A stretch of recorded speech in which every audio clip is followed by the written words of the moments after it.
remember going in through the peak when they were winning 9 games and they were the best team for 2.5 months at the start. After winning the tip, they look to Kawhi Leonard. Leonard spins and knocks it down for the game's first bucket. They've been playing. I mean, 5-5 without Trae Young in the lineup says a lot about how this team is kind of built a little bit. Different guys playing different roles, and Clint Capella has always been a problem on the offensive glass. What a pass by Harden to Leonard. Saunters into the lane, just lobs it up gently. Not there. Rebound goes to Zoo. Clippers get the extended possession. Kawhi Leonard for 3. This might be a game. They were down their top 2 point guards as Krejci goes inside, gives to Bogdanovic, lobs it up, but not in. Rebound mistimed, then timed perfectly by Capella for the stuff. I believe of Chicago in the East. Shot is blocked, recovered by Johnson. 2-man game with Murray. They lob it back to Johnson. What a pass, what a finish. Krejci lobs it up, but not in. Was that in between like a pass and a shot? And the rebound works its way in the corner to Jalen Johnson, who knocks down to 3. The level which they thought it would be based on paper.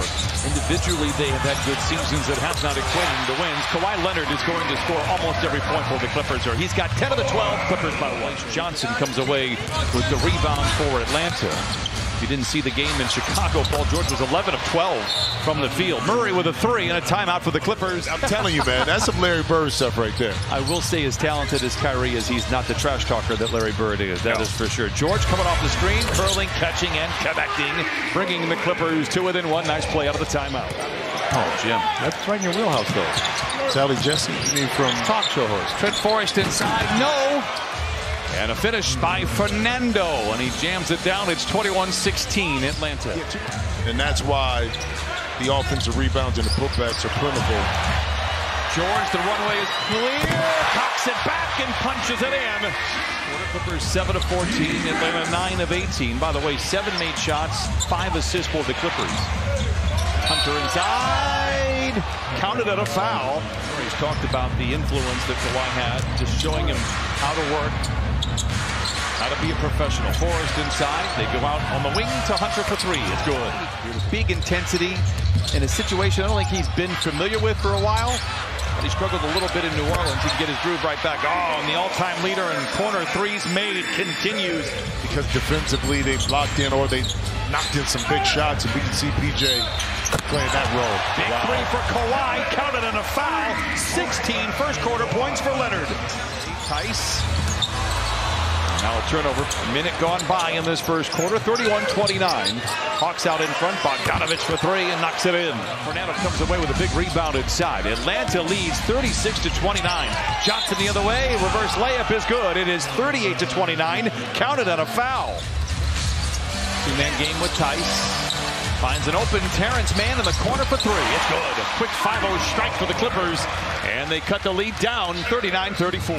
Hesitates on the shot. Finds Harden for a straight-on 3. Terrence, take that. I mean, you just knock one in.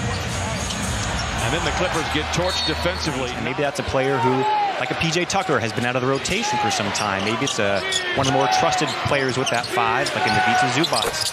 I don't think you can really predict what Tyler will do. At least from cut situations. Slow healer.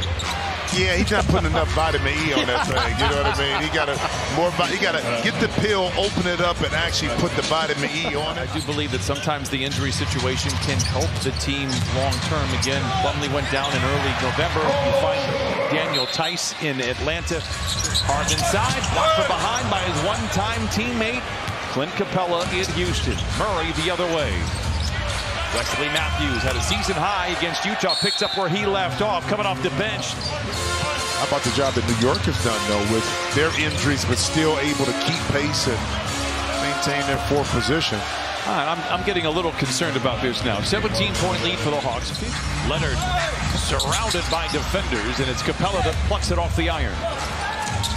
Bogdanovic way too easy there. Wow, it is a 19-point lead for Atlanta. Muster up any kind of rhythm run to end this second quarter with the Clips. Capella gets it to fall. And it started here tonight. That was a handle your business, that you're favored going in against a team struggling, against a team without their best players. You go up against Portland this week. Interception by George with Johnson to beat. What a move by George in the open floor. Able to lay it in. It is 61-44. Well, perhaps that's what he's dealing with right now. Driven off the line by Johnson. Then Johnson loses his footing. Harden finds an open George for three. Book it. And the comeback begins. Clippers down 61-47. Johnson. Good contest by George, but Johnson knocks down the three. Just a 34% three-point shooter on the year. He already has, as you see by the shot, very good shooting form. It's just a matter of volume and confidence. And speaking of volume and confidence, Paul George able to shake free with a fade. It's 9:15 to play in the third.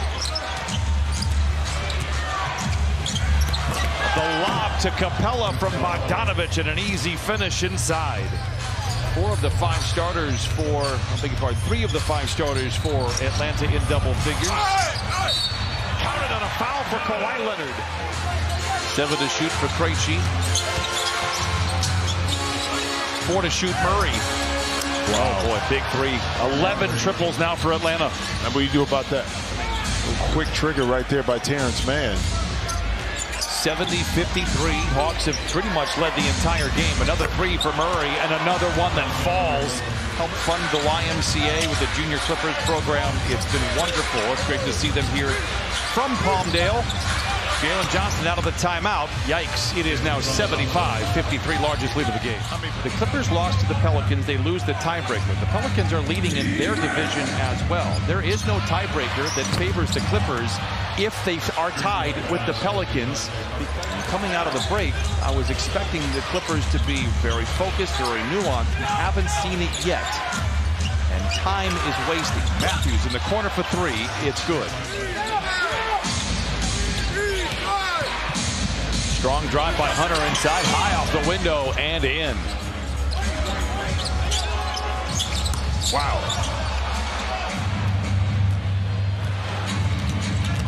Forrest.